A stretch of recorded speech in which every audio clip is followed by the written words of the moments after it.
नमस्कार दोस्तों, स्वागत है आप सभी का एक बार फिर से हमारे चैनल सनातन ज्योतिष उपाय में।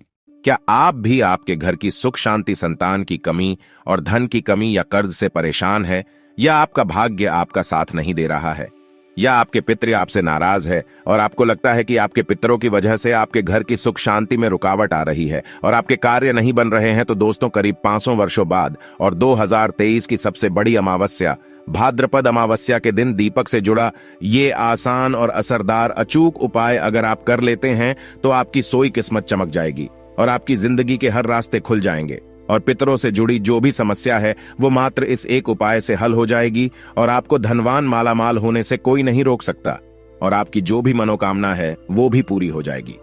दोस्तों, इस बार 2023 का साल बहुत ही दिव्य और दुर्लभ संयोग लेकर आया है और इस बार 14 सितंबर को सबसे बड़ी अमावस्या भाद्रपद अमावस्या पड़ने जा रही है। और दोस्तों, इस दिन राजयोग काल सर्पदोष के साथ साथ धन लक्ष्मी योग भी बन रहा है, जिस वजह से इस अमावस्या का बहुत अधिक महत्व बढ़ गया है और इस दिन घर की इस दिशा में एक दीपक जला देने से आपकी सभी समस्याओं का अंत हो जाएगा। इसलिए दोस्तों, वीडियो को आखिर तक जरूर देखें और अगर आप भी अपने जीवन में महादेव की कृपा पाना चाहते हैं तो वीडियो को लाइक करके कमेंट में हर हर महादेव लिखना न भूलें। दोस्तों, सनातन धर्म में भाद्रपद अमावस्या का विशेष महत्व है। भादो मास की अमावस्या को कुशोत्पतिनी अमावस्या और कुशग्रहणी अमावस्या भी कहा जाता है। पंचांग के अनुसार भाद्रपद अमावस्या 14 सितंबर 2023 को सुबह 4:48 पर शुरू होगी और अगले दिन 15 सितंबर 2023 को सुबह 7:09 पर इसका समापन होगा। इस दिन स्नान दान करने का शुभ समय सुबह 4:43 से लेकर सुबह 5:19 तक रहेगा।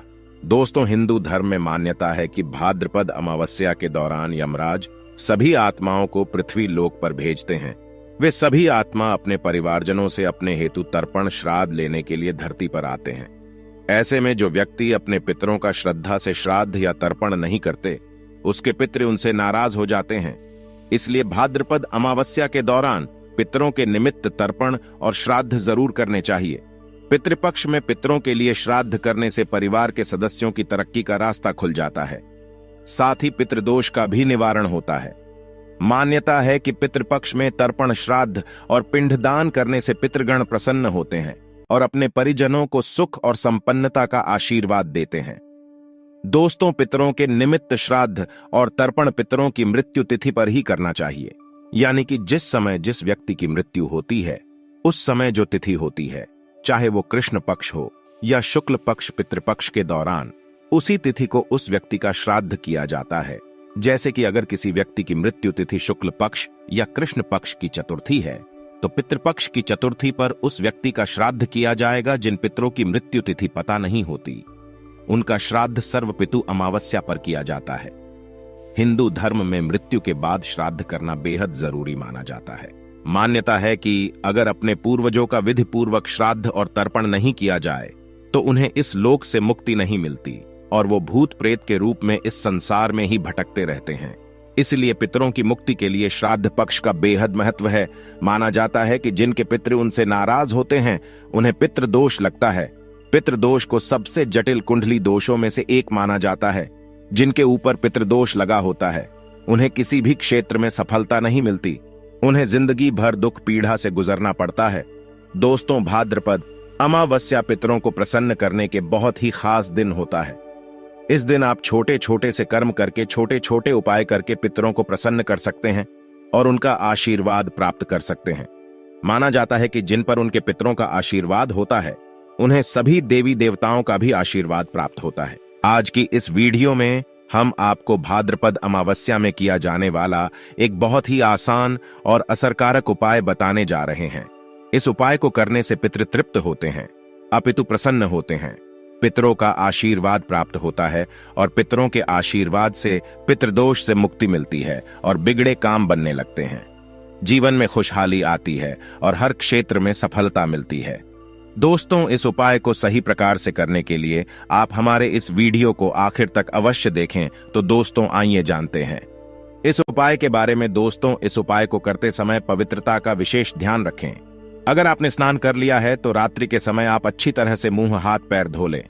फिर स्वच्छ धुले वस्त्र धारण करके ही आप ये उपाय करें। उपाय करने के लिए आपको जरूरत होगी एक दीपक की दीपक कोई भी चलेगा, मिट्टी का, धातु का, आटे का कोई भी चलेगा। अगर आटे का दीपक ले रहे हैं तो शुद्ध जल मिलाकर बिना नमक के आटे का ही दीपक बनाएं। इस दीपक में रुई की बाती लगाए, शुद्ध घी डाले, घी ना हो तो आप सरसों का तेल भी ले सकते हैं, लेकिन दूसरे किसी तेल का प्रयोग ना करें। यह दीपक आपको सूर्यास्त के समय यानी रात्रि के समय ही जलाना है। शाम की पूजा हो जाने के बाद आप यह दीपक जला सकते हैं। इस दीपक को मंदिर के अंदर ना रखें। मंदिर के पास किसी साफ स्थान पर आप इस दीपक को रख सकते हैं, या फिर एक लकड़ी के पाटे पर आप इस दीपक को रख सकते हैं। दीपक रखने से पहले उसे आसन अवश्य दें, यानी दीपक के नीचे थोड़े से अक्षत यानी थोड़े से साबुत चावल रखें। फिर उसके ऊपर ही दीपक को रखें और जलाएं। दीपक जलाते समय ध्यान रखना है कि दीपक की बाती दक्षिण दिशा की तरफ होनी चाहिए। इस दीपक को अपने घर के दक्षिण कोने में किसी साफ स्थान पर भी जला सकते हैं।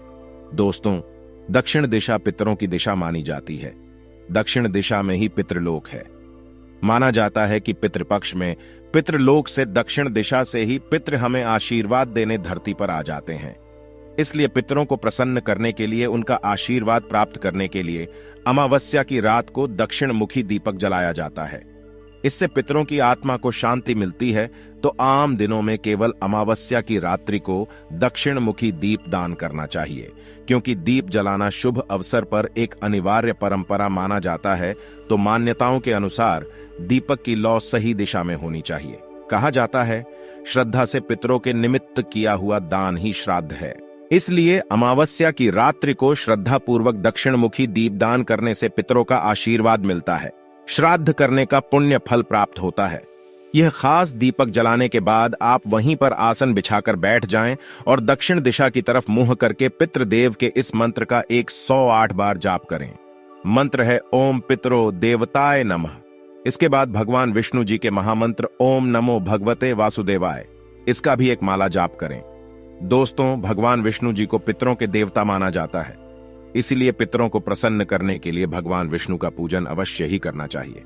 इस दिन गीता का पाठ करना, विष्णु सहस्त्र नाम का पाठ करना अत्यंत शुभ होता है। इस दिन पितरों के निमित्त आप थोड़ा सा अनाज निकाल कर रखें और दूसरे दिन किसी गरीब व्यक्ति को दान में दे। इससे भी पितरों का आशीर्वाद मिलता है। कहते हैं, ऐसा दान करने से पितरों की भूख प्यास मिट जाती है, पितृ तृप्त हो जाते हैं। श्रद्धा से दिया ऐसा दान श्राद्ध के समान ही माना जाता है, और श्राद्ध कर्म से बढ़कर मनुष्य के लिए कोई दूसरा कल्याण व्रत मार्ग नहीं है।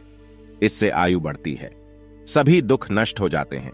न केवल पितृदोष से मुक्ति मिलती है, बल्कि उनकी कृपा से परिवार के सदस्य तरक्की करते हैं। पितृ सुख समृद्धि का आशीर्वाद देते हैं।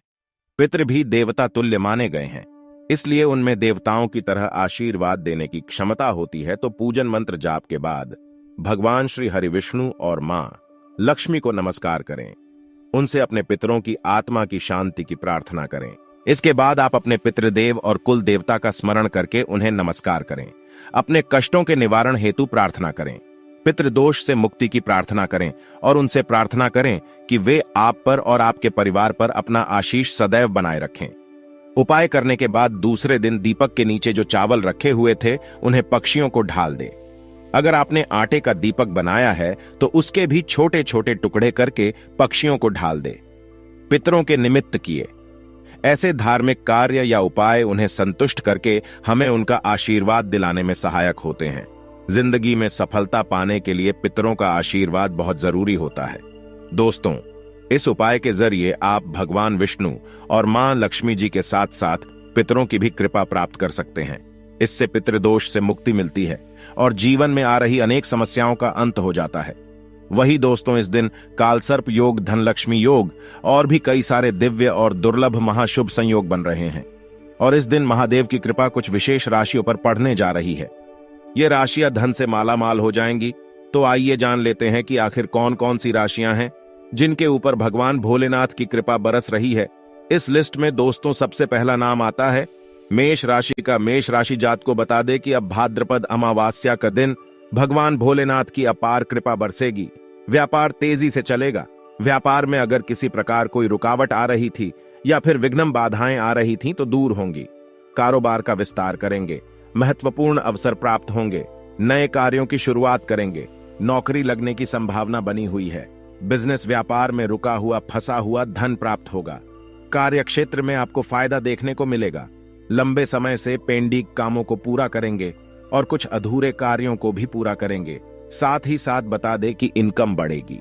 कार्य क्षेत्र में आपको अधिक से अधिक लाभ देखने को मिलेगा। लंबे समय से पेंडिंग कामों को पूरा करेंगे। व्यापारियों के लिए काफी खास समय रहेगा और कई महत्वपूर्ण क्षेत्रों से आपको आपकी जो आमदनी होगी वह तो बढ़ेगी, साथ ही महत्वपूर्ण सफलता की प्राप्ति होगी। अगली जो राशि आती है दोस्तों बता दें वो है यहां पर सिंह राशि। सिंह राशि जात को बता दे कि अब आपका व्यापार तेजी से चलेगा। महादेव की कृपा से रुका हुआ फंसा हुआ धन प्राप्त होगा।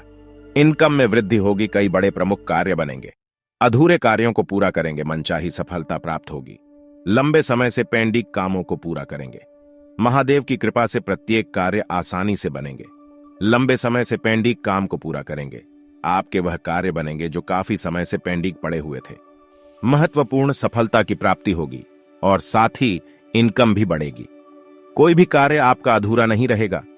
नौकरी में बदलाव देखने को मिलेगा। महादेव की कृपा से धन संपत्ति में इजाफा तेजी से होगा।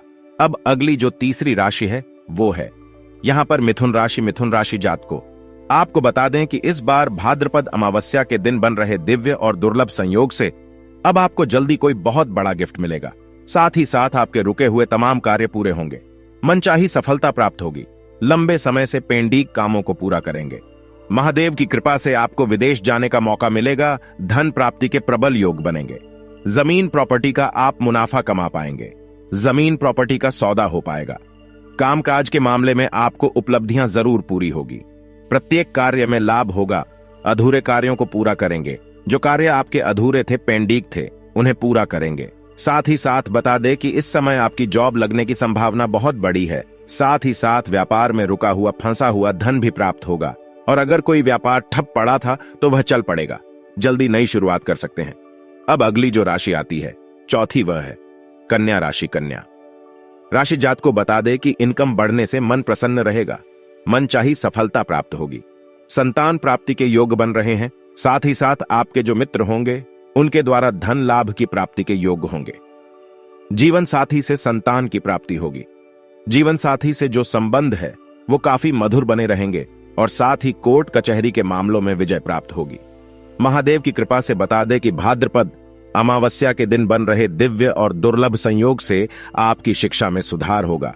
कंपटीशन की परीक्षा में लाभ होगा। बड़े संस्थान में दाखिला ले पाएंगे। अब अगली जो पांचवी राशि आती है दोस्तों बता दे वह है मकर राशि। मकर राशि जात को बता दे कि इनकम तो बढ़ेगी, साथ ही धन प्राप्ति के योग बनेंगे। सरकारी क्षेत्र से लाभ होगा। प्रोफेशन लोगों से संबंध मधुर होंगे। समाज में मान सम्मान और बैंक बैलेंस बढ़ेगा। साथ ही कोई इंपॉर्टेंट डील फाइनल होगी।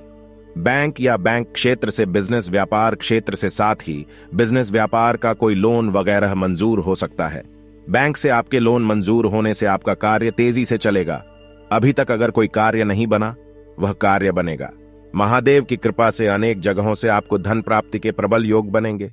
अब अगली जो छठवीं राशि आती है वो है यहां पर मीन राशि। मीन राशि जात को इस अमावस्या के दिन बन रहे दिव्य और दुर्लभ शुभ संयोग से आपका रुका हुआ फंसा हुआ धन प्राप्त होगा।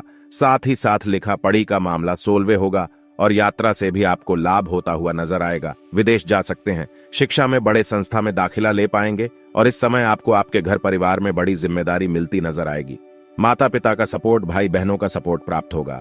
कई बड़े क्षेत्रों से लाभ होगा। अधूरे कार्यों को पूरा करेंगे। मनचाही सफलता प्राप्त होगी। कुछ ऐसे कार्य भी पूरे होंगे जो काफी समय से अधूरे पड़े थे। तो दोस्तों वीडियो को लाइक जरूर करें, कमेंट में लिखें हर हर महादेव, ओम नमः शिवाय और साथ ही इस चैनल पर यदि पहली बार आए हैं तो चैनल को सब्सक्राइब कर ले।